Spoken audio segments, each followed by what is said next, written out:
Assalamualaikum warahmatullahi wabarakatuh. Baiklah, kami dari kelompok 3 yang beranggotakan Reni Puspita, Tia Wardani, Adnan, Muhammad Latif, dan Mas Darina akan membahas mengenai pelanggaran etika perusahaan terhadap lingkungan. Jadi, di sini kami mengambil contoh yakni PT Riau Andalan Pulp dan Paper atau kita kenal dengan RAPP. RAPP sendiri merupakan singkatan dari Riau Andalan Pulp dan Paper, yaitu anak perusahaan dari April, yakni perusahaan atau industri yang bergerak di dalam bidang produk pulp dan paper. Perusahaan RAPP berdiri pada tahun 1993 dan mulai memproduksi bubur kertas pada tahun 1995. Berlokasi di Provinsi Riau, tepatnya di Desa Pangkalan Kerinci, Kabupaten Pelelawan, yang memiliki lahan fasilitas produksi dengan luas total 1.750 hektar di Riau.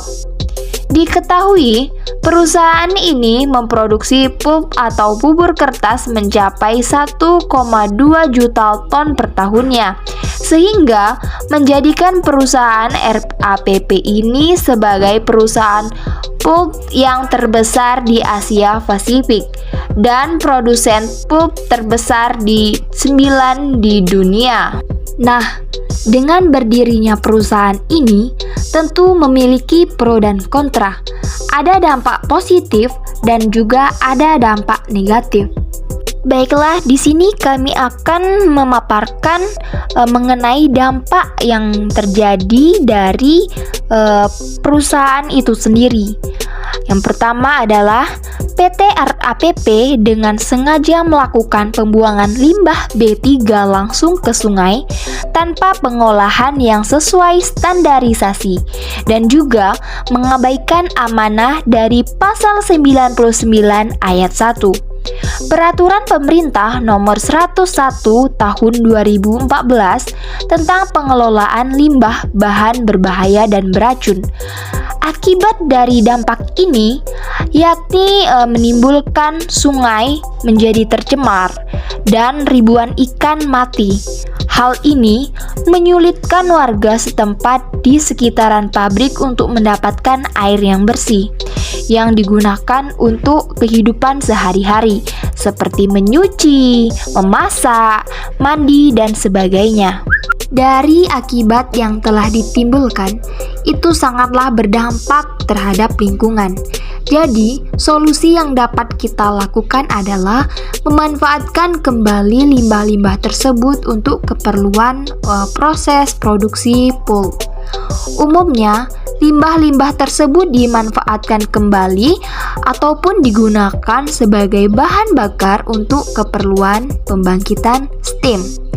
Solusi kedua yang dapat kita lakukan adalah stabilisasi atau penambahan zat kimia sebagai pelarut khusus sehingga partikel limbah dapat diperkecil dan diencerkan konsentrasinya. Apabila masuk dalam tempat pembuangan, tidak menghasilkan dampak yang besar. Proses pembuangan limbah B3 tidak dapat dicampurkan dengan limbah yang lain karena dapat menghasilkan reaksi. Limbah B3 harus dibuatkan tempat khusus untuk pembuangan. Jadi, limbah B3 harus dibuatkan tempat khusus untuk pembuangannya.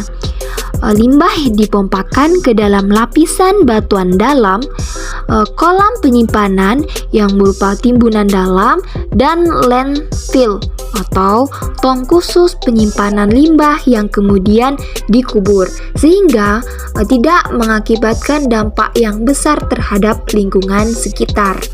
Dampak kedua adalah PT RAPP dianggap melanggar Rancangan Kerja Usaha atau RKU, tidak sesuai dengan aturan tata kelola gambut. Berdasarkan informasi Kementerian Lingkungan Hidup dan Kehutanan atau LHK, perusahaan ini dianggap tidak mematuhi peraturan gambut yang baru, yaitu memperbaiki rancangan kerja 10 tahunan yang sejalan dengan rancangan kerja tahunan pada tahun 2017. Karena dengan adanya pelanggaran tidak mematuhi peraturan gambut tadi, maka Kementerian LHK memberikan sanksi berupa pencabutan tanaman akasia. Nah, dari permasalahan tersebut, solusi yang dapat kami berikan adalah sebelum membuka lahan, maka harus memperhatikan dan mencari tahu tentang aturan dan perundang-undangannya, sehingga bisa diperhitungkan lagi sebelum pemimpin mengambil keputusan dan juga agar tidak dapat merugikan perusahaan tersebut.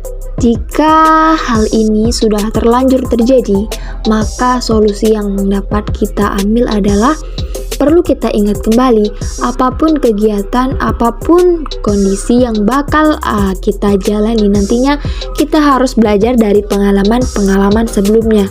Artinya, kita harus menaati tata tertib, peraturan yang telah berlaku sebelumnya, sehingga tidak terjadi pelanggaran-pelanggaran yang telah ditetapkan. Baiklah, itu tadi pemaparan mengenai PT RAPP yang ada di Pangkalan Kerinci. Mohon maaf atas segala kesalahan dan kekurangan, dan terima kasih atas segala perhatian. Assalamualaikum warahmatullahi wabarakatuh.